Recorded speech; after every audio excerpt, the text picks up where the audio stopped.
Assalamualaikum warahmatullahi wabarakatuh. Bismillah walhamdulillah wassalatu wassalamu ala rasulillah Sayyidina Maulana Muhammad bin Abdullah wa ala alihi wa sahbihi man walahu la hawla wa la quwwata illa billah, amma ba'd. Sebelum kita mulai pembicaraan ini, mari kita bacakan suratul Fatihah untuk guru kita semuanya, muassis hadal ma'had Al-Habib Naufal Al-Kaf. Mudah-mudahan semua jerih payahnya yang sampai membangun tempat yang begini indahnya, Allah Subhanahu wa ta'ala catat per butir daripada debu yang ada di sini pahala yang besar di sisinya. Dan semua yang mengajar dan belajar ada di sini, mudah-mudahan insya Allah akan mendapat barakah beliau, menjadi penerus beliau, khususnya putra-putra beliau. Ala hadiniyah wa kulniyah salihah. Al-Fatihah.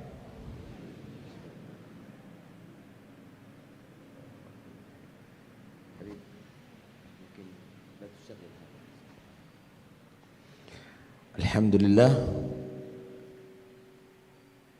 Allah jadikan antum semuanya orang yang beruntung insyaallah. Di antara sekian manusia, anak-anak muda, anak-anak seusia kamu yang begitu banyak berjuta-juta, tapi antum menjadi orang pilihan yang Allah berkehendak memberikan kebaikan kepada kamu. Nabi bersabda, "Man yuridillahu bihi khairan yufaqihu fid din." Orang yang Allah kehendaki baginya untuk diberikan kebaikan, dia dijadikan mengerti ilmu agama.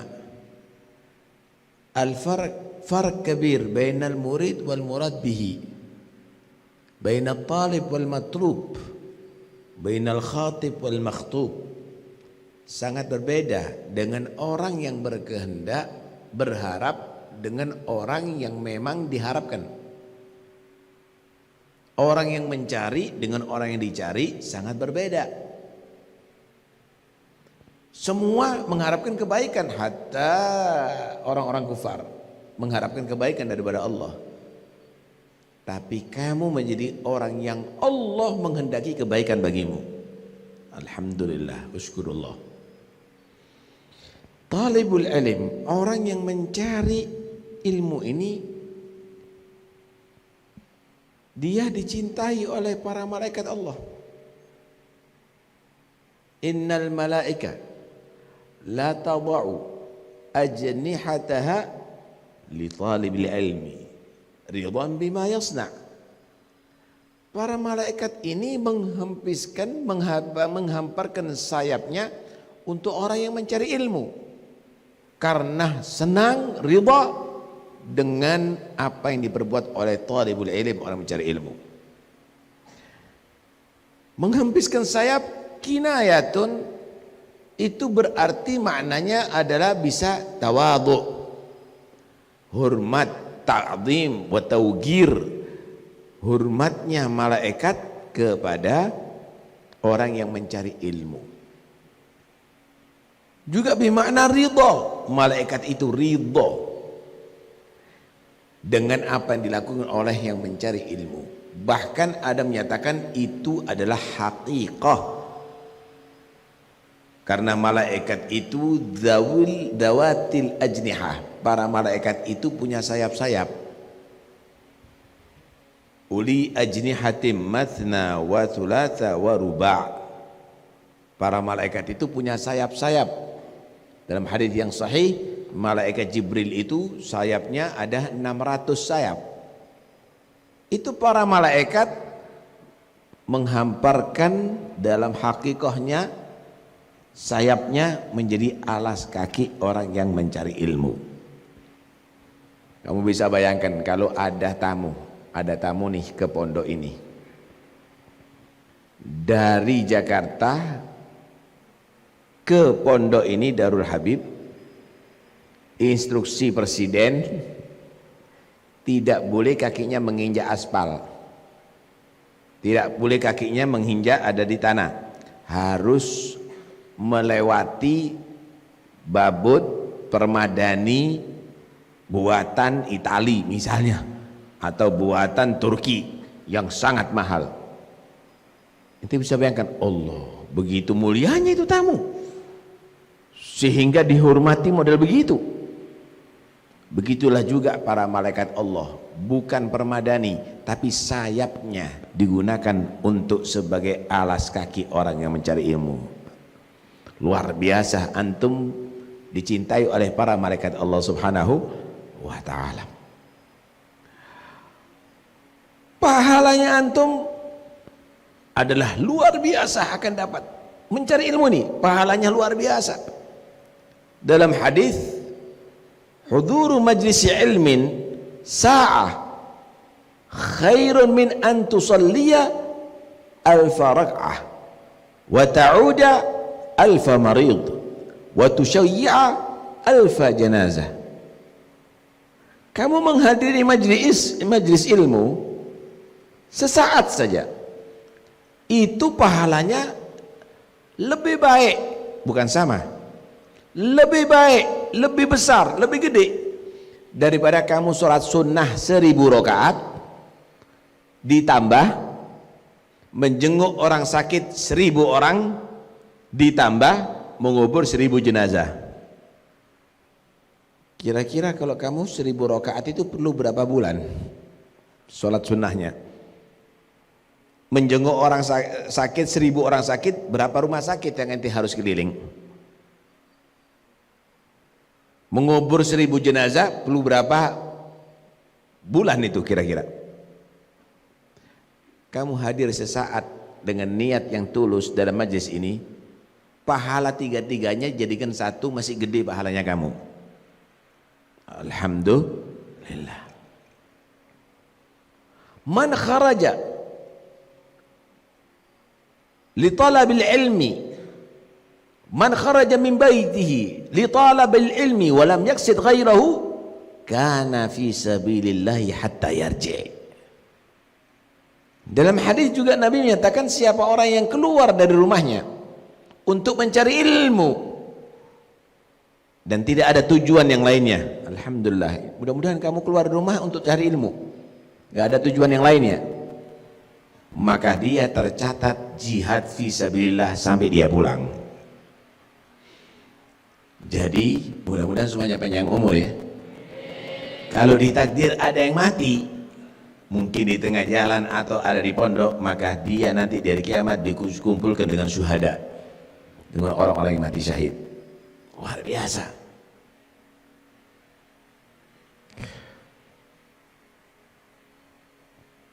Dalam hadis yang lain, Nabi sallallahu alaihi wasallam bersabda, "Man salaka tariqan yaltamisu fihi ilman, sahhalallahu lahu tariqan ilal jannah."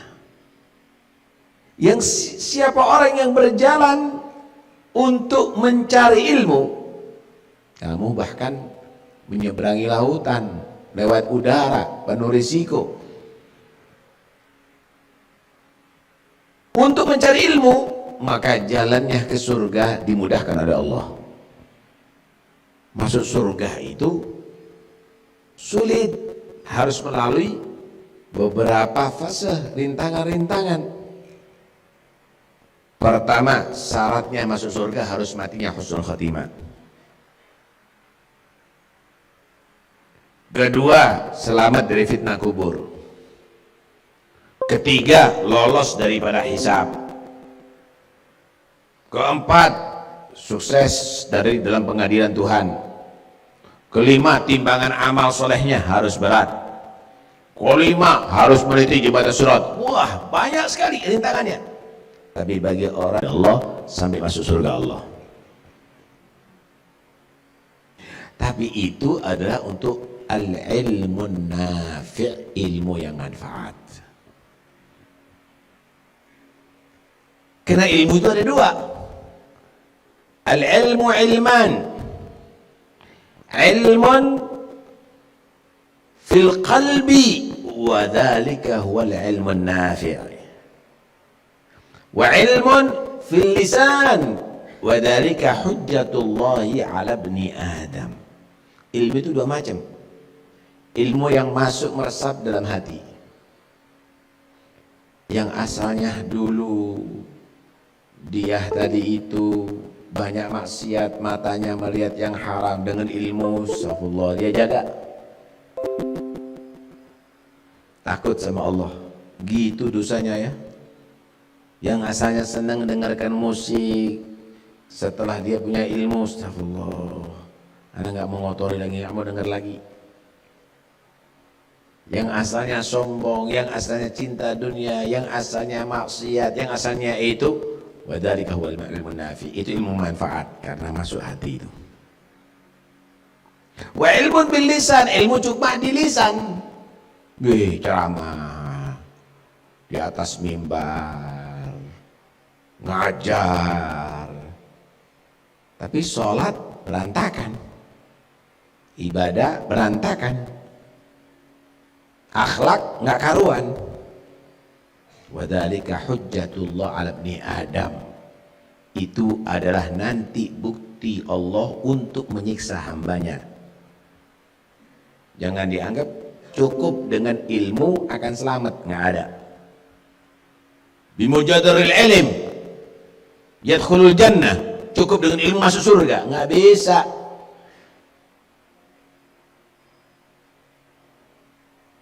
Ilmu yang manfaat baru, ilmu yang mengajak kita beramal, ilmu yang mengajak kita ikhlas dalam amal, ilmu yang masih membuat kita khauf setelah beramal. Alladzina yu'tuna ma ataw wa qulubuhum wajilah. Ilmu yang demikian itu yang akan bisa mengangkat derajat hamba. Karena itu kalau mencari ilmu harus diniatkan untuk mengamalkan ilmu, untuk mendapatkan ridha Allah. Itu yang akan menjadikan ilmunya akan mengangkat derajatnya. Itu disebut yarfa'illahu alladhina amanu minkum walladhina utul ilma darajat, pakai jamak. Allah mengangkat derajatnya orang yang beriman di kalangan manusia. Enggak sama orang beriman dengan orang kafir. Tapi orang yang beriman yang punya ilmu diangkat derajatnya banyak darajat, bukan satu. Ibnu Abbas menyatakan 500 darajah. Perbedaannya orang iman yang nggak punya ilmu dengan orang iman yang punya ilmu 500 derajat. Ma baina darajatain masiratu 500 am. Antara derajat satu ke yang lainnya perjalanan 500 tahun. Nih, tak kasih gambaran. Perbedaan antara kepala desa dengan presiden. Berapa derajat itu? Kepala desa kalau naik pangkat jadi apa? Camat. 1 derajat naik.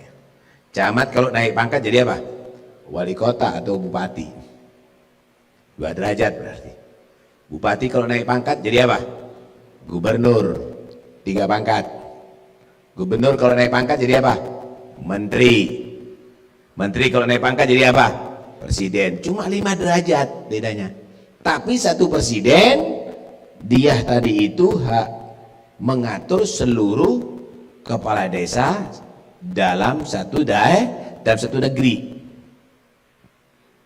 Ini cuma beda 5 derajat. Ini 500 derajat bedanya.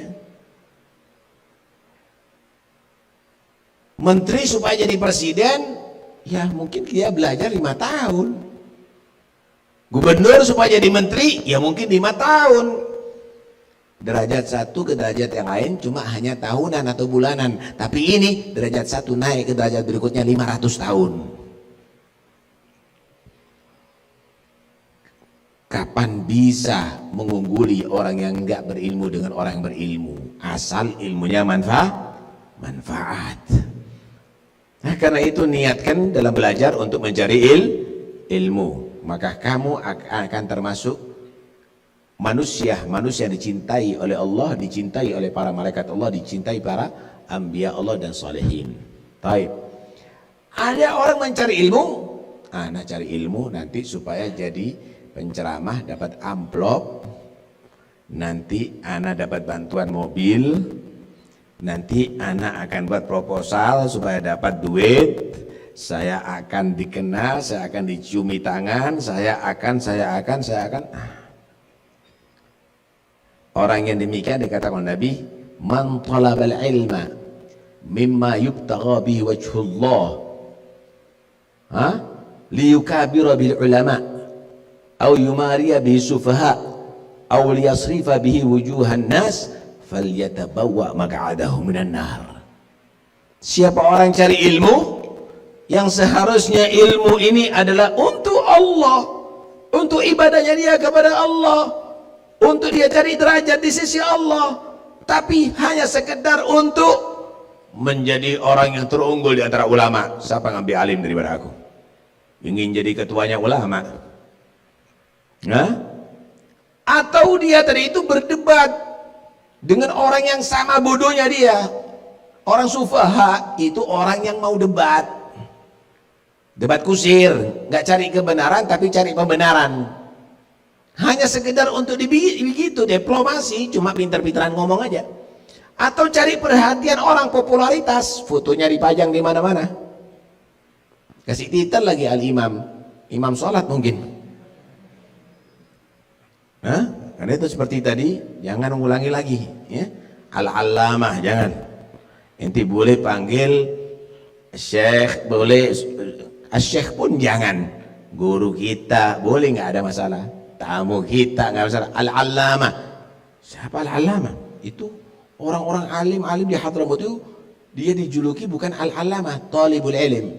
Oh fulan talibul ilm, fulan talibul ilm. Jangan, apalagi pakai al-wali.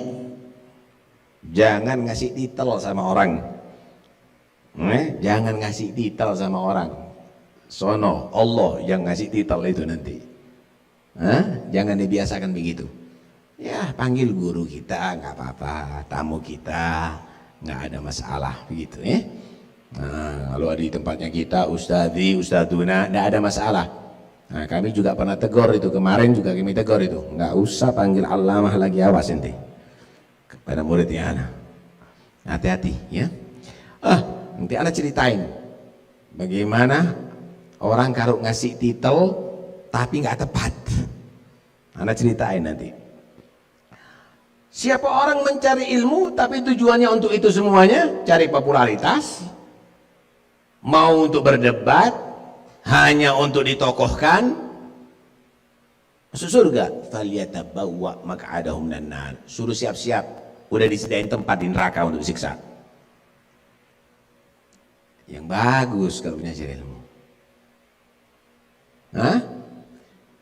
Tapi kalau dia merasa anak ini astagfirullahaladzim punya niat nggak bener, padahal nggak boleh ya cari ilmu begitu ya, astagfirullah, barangkali dia masih ada harapan untuk tobat.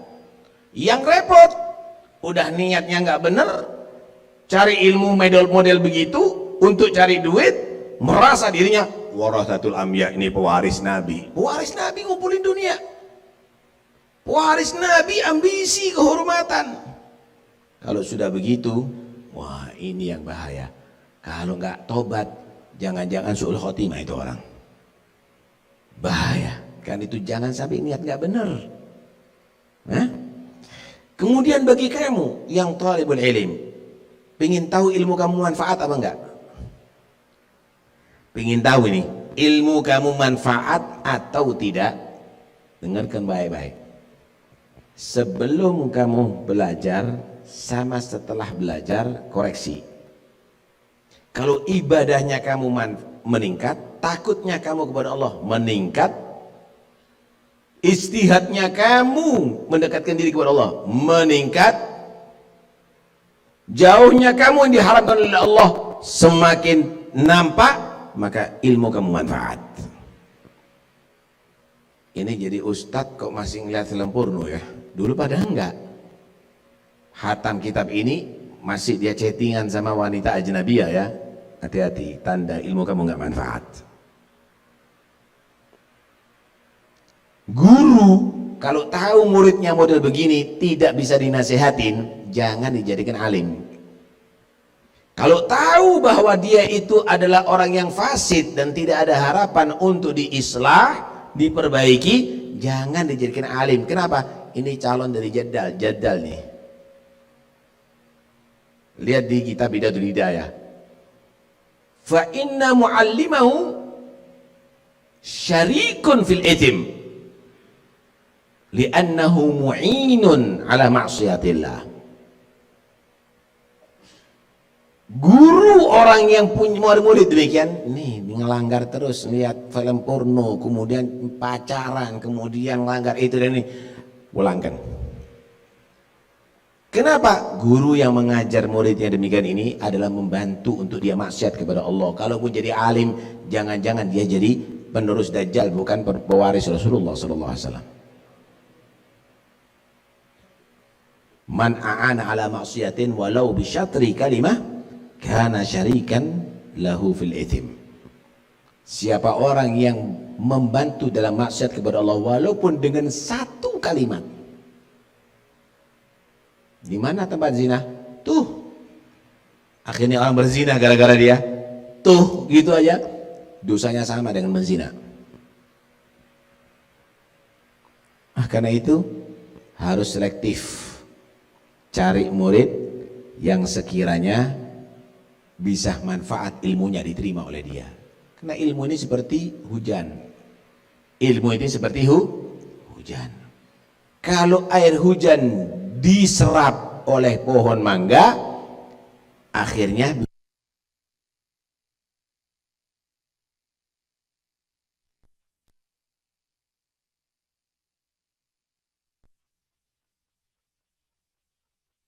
yang membahayakan. Ilmu semua bisa belajar, tapi yang menerima ilmu orang yang soleh akan dia tadi itu menjadikan ilmu itu manfaat. Tapi kalau yang menerima adalah tidak soleh, maka akan menjadikan ilmu itu menjadi sebab rusaknya umat. Faham tuh? Karena itu jangan cukup dengan ilmu, tapi jadikan ilmu kamu manfaat. Harus ada bedanya dong. Qul hal yastawil ladzina ya'lamuna wal ladzina la ya'lamun. Apakah beda? Apakah sama? Orang punya ilmu dengan enggak punya ilmu? Enggak sama. Orang yang punya ilmu rajin sholat berjamaah. Orang yang punya ilmu rajin sholat duha. Orang punya ilmu rajin baca wiridnya, Qur'annya, qiyamul lailnya. Begitu seharusnya. Yang enggak punya ilmu istiqamah ke masjid. Yang punya ilmu main gafleh. Misalnya, ini nggak benar. Ini ilmunya nggak benar bagi dia. Karena itu pulang nanti, jangan kamu itu menodai diri kamu. Perhatikan baik-baik. Kamu itu pulang dikenal sebagai thalibul ilm, mencari ilmu. Ketika kamu bermaksiat, melanggar, melakukan hal yang tidak pantas, berarti kamu telah menodai ilmu kamu, pertama. Kedua, menodai pondoknya kamu. Ini di pondok tahunan istiqomah buka TV berjam-jam. Apa bedanya dengan yang nggak pondok? Ketiga, menodai guru kamu. Ini diajarin apa sama ustadznya nih? Nggak birrul walidain misalnya, nggak pergi ke masjid. Karena itu jangan merusak itu semuanya. Jaga nama ilmu, jaga nama guru, jaga juga nama pondok kamu. Saya mau tanya, apakah kira-kira manfaat orang yang bawa obat, dia sakit bawa obat tapi gak diminum obatnya, apakah manfaat dia akan sehat dengan cukup membawa obat? Enggak. Kecuali dia minum itu obatnya. Benar apa enggak? Punya ilmu, enggak ngamalkan ilmu, apakah manfaat dengan ilmunya? La, tetap dia sakit, tetap dia enggak beres. Kecuali kalau dia ngamalkan ilmu. Nih punya pedang di tangan kanan, tombak tangan kiri, ada panah ada di sini, singa menerkam kepada dia. Cukupkah dia membawa pedang dan panah dia akan selamat dengan singa? Enggak, kecuali kalau pedangnya ditebaskan, ditusukkan, tombaknya dilemparkan, panahnya, baru dia selamat. Begitu juga, cukupkah kamu akan selamat dengan nafsu kamu? Selamat dari nafsu kamu, selamat dari para setan, hanya cukup menjadi orang berilmu tanpa kamu lawan dengan banyak sholat, banyak qiyamul lail, banyak zikir, banyak baca Quran. Nggak bisa. Karena itu awas, ilmu tidak akan manfaat untuk menyelamatkan kamu atau manfaat untuk mengangkat derajat kamu, kecuali kalau kamu mengamalkan ilmu. Kembali kepada ngasih titel Al-Habib Husain bin Muhammad Al-Haddad. Habib Husain bin Muhammad Al-Haddad, putranya Habib Muhammad bin Thahir Al-Haddad. Beliau dikenal dengan Habib Husain Haddad Jombang. Dulu tinggalnya di Jombang. Punya putra namanya Habib Idrus bin Husain Al-Haddad, abahnya Ustadz Muhammad Haddad, Habib Muhammad Haddad Malang. Tinggalnya ada di Sulu waktu itu. Putranya Habib Idrus ini kirim surat kepada abahnya. Di amplopnya dicatat, ila hadratil walid al-arif billah Husain bin Muhammad bin Thahir Al-Haddad, atalallah umrah fi sihah wal afiyah. Dititipkan orang lagi berangkat dari Solo, mampir ke Jombang, diserahkan sama abahnya si Habib Husain ini dari anaknya surat. Dilihat, amplop ini dilihat, nggak dibaca dalamnya. Panggil satu orang, berangkat ke Solo. Idrus sekarang saya tunggu, harus datang ke Jombang. Putraku Idrus harus. Beliau sendiri yang ngasih tahu, nyerita sama Al-Faqir ini. Suruh datang ke kemari. Datang. Idrus waladi. Setiap ucapan manusia akan dicatat dan harus dipertanggungjawabkan di hadapan Allah. Ma yalfidu min qaulin illa ladaihi raqibun atid.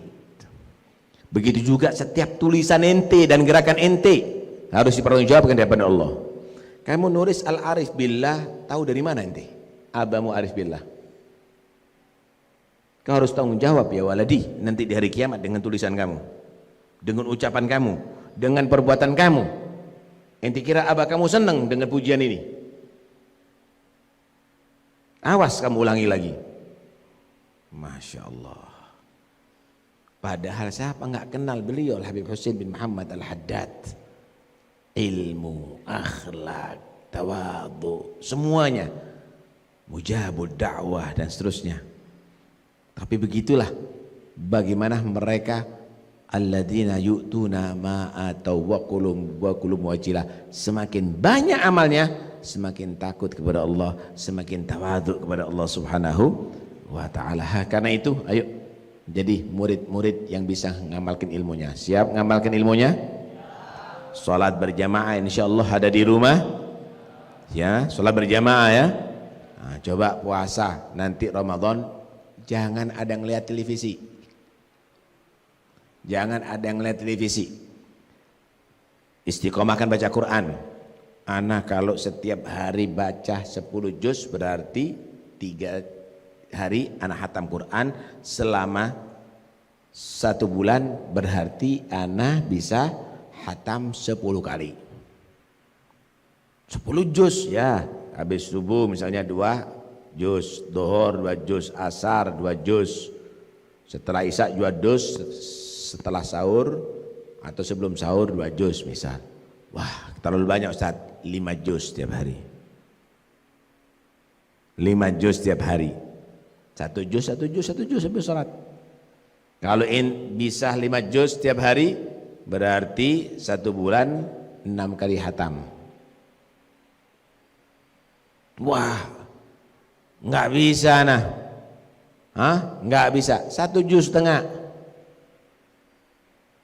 berarti 15 hari hatam Al-Qur'an, 2 kali hatam Al-Qur'an. Nggak bisa 1 juz. nggak bisa, ya inti males. Nah, karena itu usahakan ada perbedaan. Kalau kamu menjadikan Ramadan ini istimewa, semua 1 tahunnya kamu istimewa. Niati di Al-Quran di bulan Ramadan, ana banyak ibadah siang dan malam untuk supaya dapat futuh. Ingin futuh ilm enggak? Ada malam Lailatul Qadar di situ. Minta setiap malam, jangan telat sholat tarawih, jangan telat sholat witir, minta kepada Allah untuk dapat futuh. Doanya orang puasa diterima oleh Allah, minta kepada Allah untuk dapat futuh. Karena itu manfaatkan Ramadan ini supaya kamu jadi ulama al-amilin insyaallah. Seperti salafus salihin, amin ya rabbal alamin. Mudah-mudahan insyaallah antum semuanya menjadi rijalul ghad, pemuda-pemuda zaman sekarang akan menjadi tokoh-tokoh masa depan insyaallah. Dan mudah-mudahan Allah yaftah alaikum futul arifin wa yaj'alakum insyaallah minal ulama al-amilin wa yarzuqum fahman nabiyyin wa hifdzal mursalin wa ilhamal malaikatil muqarrabin wa anna Allah subhanahu wa ta'ala yaj'al ulumakum insyaallah nafi'ah وقلوبكم واعية وآذانكم سامعة واجعلنا وإياكم إن شاء الله من العائدين الفائزين المقبولين سنين بعد سنين وأعوام بعد أعوام في خير ولطف عافية ويبارك فيما بقي من شعبان بلنا وإياكم إن شاء الله رمضان وعنا فيه على الصيام والقيام وتلاوة القرآن واكتب وإياكم إن شاء الله ممن يحظى فيه بالعفو والغفران والعتق من النيران وأن الله سبحانه وتعالى يصلح النية والذرية ويجعل حاجات كلها مقضية دينية ودنيوية وأخروية في البرية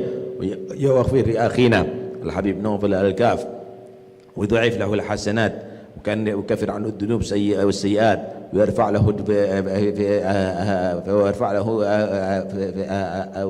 ويرفع له الدرجات وأن الله سبحانه وتعالى يصلي أولاده والبنات وأن الله سبحانه وتعالى يجعل هذا المعهد إن شاء الله مباركا معمور بالعلم معمور بالعبادة معمور بالطاعة ويجعل من تعلم فيه وعلم فيه من الصالحين ويحفظهم من الشياطين ويكتبهم إن شاء الله في ديوان أولياء العارفين وأن الله سبحانه وتعالى يرزقنا وإياكم إن شاء الله طول العمر مع كمال الصحة والعافية التامة الظاهرة والباطنة الحسية والمعنوية بخير البرية ويعين إلى الحبيب باقير إن شاء الله وإخوانه على إقامة هذا المعهد ويكونون إن شاء الله في حفظ الله في رعاية الله في عناية الله سبحانه وتعالى ويجعل حاجاتهم إن شاء الله مقضية ويبلغ كل مطالبهم إن شاء الله دينية ودنيوية أخروية وعلى هدي يكون صالحة وإلى حضرة النبي الفاتحة.